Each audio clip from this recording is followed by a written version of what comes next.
नमस्कार दोस्तों। पिछले कुछ समय से ग्लोबल मार्केट में काफ़ी हलचल देखने को मिल रही है। यूएस और ईरान के बीच चल रही टेंशन तो चर्चा में है, लेकिन इसी बीच एक और बड़ी खबर सामने आई है जो टैरिफ से जुड़ी हुई है।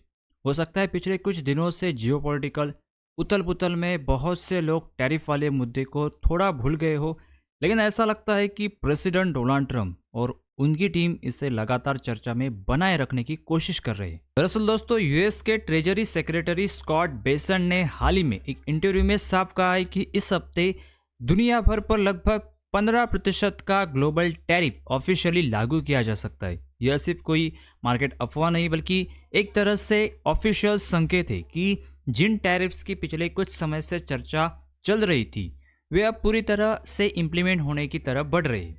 अगर इस पूरे मामले को थोड़ा पीछे जाकर समझे तो इसकी शुरुआत उस समय हुई थी जब यूएस सुप्रीम कोर्ट ने ट्रंप के कुछ पुराने टैरिफ फैसलों को इलीगल बताया दिया था।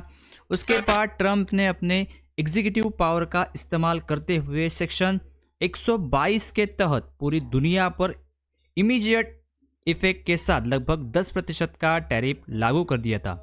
दिलचस्प बात यह रही कि अगले ही दिन उसे बढ़ाकर लगभग 15% तक कर दिया गया था। हालांकि सिस्टम के अंदर अभी तक करीब 10% का ही टैरिफ कलेक्ट किया जा रहा था, लेकिन अब स्कॉट बेंसेट ने स्पष्ट कर दिया है कि इसी हफ्ते किसी भी समय यह ऑफिशियली 15% यानी लगभग 15% तक पहुंच सकता है। यानी जो बदलाव अभी तक चर्चा में था वह अब प्रैक्टिकल लागू होता हुआ दिखाई दे सकता है। अब यहाँ एक दिलचस्प बात भी सामने आती है। बेसन का यह भी मानना है कि यह स्थिति लंबे समय तक ऐसे ही रहने वाली है। उनका कहना यह है कि अगले करीब 5 महीनों के अंदर टैरिफ फिर से उन लेवल्स पर वापस आ सकते हैं जो यूएस सुप्रीम कोर्ट के फैसले से पहले ही हुआ करते थे। यानी अभी जो सिचुएशन चल रही है, दिखाई दे रही है आपको, वह शायद एक तरफ का टेम्पररी फेस हो सकता है। अब सवाल यह उठता है कि इस पूरी स्थिति को हम किस पर्सपेक्टिव से देखना चाहिए।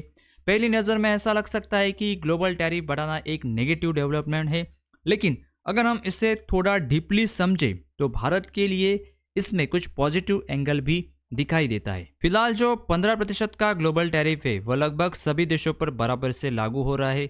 यानी अभी सभी देशों के लिए एक तरह का समान असर देखने को मिल रहा है। लेकिन जैसे ही आने वाले महीनों में पुराने टैरिफ स्ट्रक्चर वापस आते हैं तो अलग अलग देशों के लिए अलग अलग टैरिफ अलग अलग हो जाएंगे। मौजूदा अनुमान के हिसाब से भारत के लिए टैरिफ लगभग 18% के आसपास रह सकता है, जबकि बांग्लादेश जैसे कुछ देशों के लिए यह करीब 19% तक पहुंच सकता है।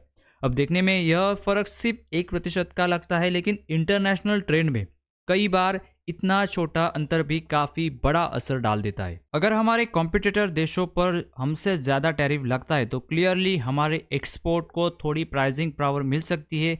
अभी के समय में बांग्लादेश जैसे देशों को लगभग बराबरी का फ़ायदा मिल रहा है, लेकिन जैसे ही टैरिफ में थोड़ा सा अंतर आएगा तो लॉन्ग टर्म में यह हमारे एक्सपोर्ट सेक्टर के लिए एक छोटा लेकिन महत्वपूर्ण एडवांटेज बन सकता है। दूसरी तरफ अगर हम मार्केट के जियोपॉलिटिकल एंगल को देखें तो यूएस और ईरान के बीच की सिचुएशन भी काफ़ी ध्यान खींच रही है। ईरान के रिवॉल्यूशनरी गार्ड्स ने हाल ही में कहा है कि जब तक अमेरिका अपने हमले जारी रखेगा तब तक वे भी पीछे नहीं हटेंगे। इसका मतलब यह है कि दोनों तरफ से एक तरह के सिग्नल दिए जा रहे हैं। अगर एक पक्ष रुकता है तो दूसरा भी रुक सकता है। लेकिन दोस्तों, इसी बीच एक थोड़ी राहत देने वाली खबर भी सामने आई है। इंटरनेशनल एटॉमिक एनर्जी एजेंसी यानी IAEA ने यह कंफर्म किया है कि ईरान की न्यूक्लियर साइट को किसी भी तरह का बड़ा नुकसान नहीं हुआ है और फिलहाल रेडिएशन से जुड़ा कोई तत्काल जोखिम दिखाई नहीं दे रहा है। ऐसे अपडेट इसलिए महत्वपूर्ण होते हैं क्योंकि जियोपॉलिटिकल तनाव का सीधा असर एनर्जी मार्केट और फिर इक्विटी मार्केट पर भी पड़ता हुआ नजर आता है। अगर आने वाले समय में यह तनाव धीरे धीरे कम होता है तो इसका पहला असर हमें कच्चे तेल यानी क्रूड ऑयल की कीमत में देखने को मिल सकता है, और जैसे ही क्रूड में स्टेबिलिटी आती है उसका पॉजिटिव इम्पैक्ट धीरे धीरे इक्विटी मार्केट तक पहुंच भी सकता है। कई बार मार्केट में रिलीफ रैली भी इसी तरह के माहौल में देखने को मिलती है। दोस्तों, अभी के मार्केट डेटा पर नज़र डालें तो गोल्ड और सिल्वर दोनों में अच्छा रिबाउंड देखने को मिला है। सिल्वर में लगभग अभी 3% के आसपास एक बढ़त देखने को मिली है और गोल्ड में लगभग 1.5% के आसपास उछाल देखने को मिला है। अब दोस्तों, क्रूड ऑयल की बात करें तो वह फिलहाल लगभग $81 के आसपास बना हुआ है।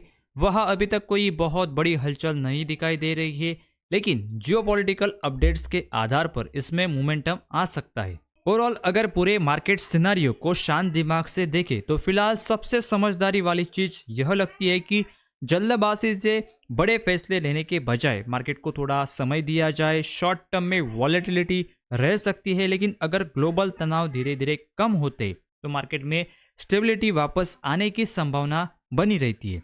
ऐसे समय में कई निवेशक यही रणनीति अपनाते हैं कि वे अपने मौजूदा पोजीशन को होल्ड रखते हैं और अगर मार्केट में गिरावट आती है तो धीरे धीरे क्वालिटी असेट में खरीदारी के मौके तलाशते हैं।